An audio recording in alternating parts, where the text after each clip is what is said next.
Buenas noches, mi nombre es Diego Enrique Rojas Pinto y hoy voy a hablarles sobre los derechos fundamentales en Colombia, desde un enfoque político y académico, explicando su consagración en la Constitución, su clasificación en generaciones, los mecanismos de participación y protección, y el papel del sistema interamericano de derechos humanos y los principios jurídicos que respaldan su vigencia.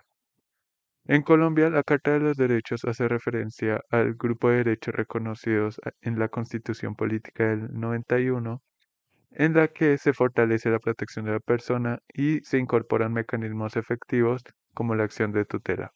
La Corte Constitucional ha señalado que dicho cambio representa una mejoría en el sistema de protección de los derechos fundamentales de la persona y del ciudadano a comparación de la de 1886.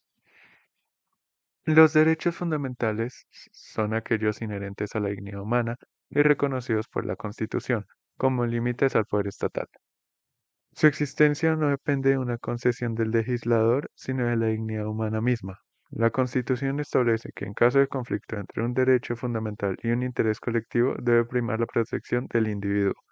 Dichos derechos incluyen, por ejemplo, la vida, la igualdad, la libertad y el debido proceso y la participación política de la persona.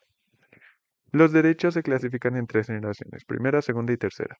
La primera son los derechos civiles y políticos, en los que entran la libertad de expresión, la libertad de conciencia y la igualdad ante la ley y el sufragio.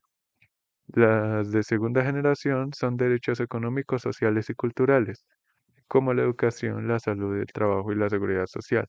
Y los de tercera generación son los derechos colectivos o de solidaridad, como el derecho a la paz, al medio ambiente y al desarrollo, al medio ambiente sano y al desarrollo.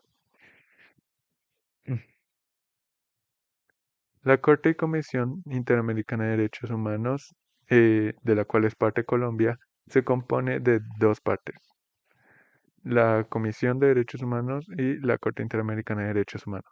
La Comisión Interamericana de Derechos Humanos promueve y protege los derechos de la región y recibe denuncias individuales y formula recomendaciones. Pero el Tribunal Internacional, cuyas sentencias son vinculantes en el caso de Colombia y varios países de la región, ha emitido fallos en casos relacionados con violaciones de derechos en el país, lo que fortalece el control político y jurídico sobre el Estado colombiano y demás países de la región.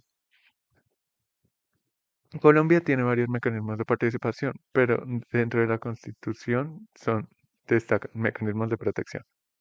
Destacan la acción de tutela, el habeas corpus, las acciones populares y de grupos y las acciones de inconstitucionalidad y de cumplimiento. Las acciones de tutela son el mecanismo preferente y sumario para proteger derechos fundamentales de manera inmediata. El habeas corpus protege la libertad personal frente a detenciones arbitrarias y las acciones populares y de grupos defienden derechos colectivos como el ambiente sano o la moralidad, que son derechos plasmados en la Constitución, como acabamos de ver.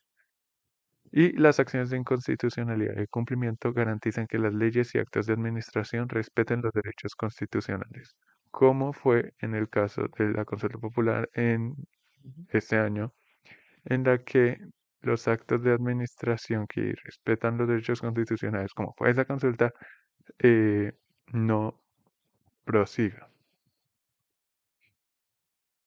Los principios jurídicos que respaldan los derechos fundamentales en Colombia son el principio pro persona, que ante varias interpretaciones de una norma, como vimos anteriormente, se prevalece la que otorgue mayor protección a los derechos del individuo más que los intereses colectivos.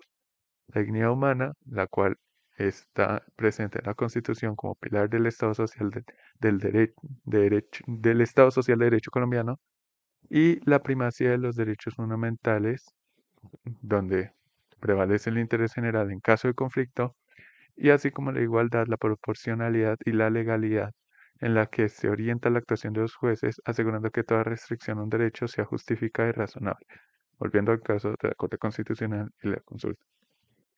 En resumen y en conclusión, los derechos fundamentales en Colombia constituyen la base del orden jurídico y político. Su protección es garantizada tanto por mecanismos internos como la acción de tutela, tanto como por organismos internacionales como la Corte Interamericana.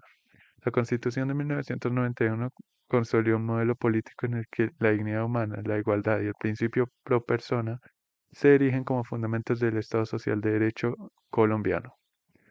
Muchas gracias y nos vemos en una próxima ocasión.